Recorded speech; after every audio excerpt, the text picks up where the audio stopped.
Datuk Seri Alif Syukri review t-shirt harga RM5,500, biar semua terkejut tengok harga. Shopping dekat Dubai. Okay guys, Papa nak review t-shirt. Kau kata beg aku mahal, RM45, RM50 mahal lah ni t-shirt. T-shirt je harga berapa kita tengok sama. Biar korang terkejut sama-sama dengan aku. Harga t-shirt dia RM5,500, nak dekat RM6,000. Kalau t-shirt buruk je, ada sisa warna ya. Kalau ada duit RM5,800.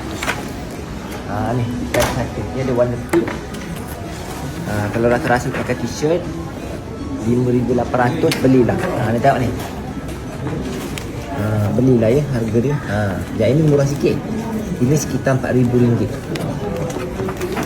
Okey, ini sekitar RM4,000. Terima kasih.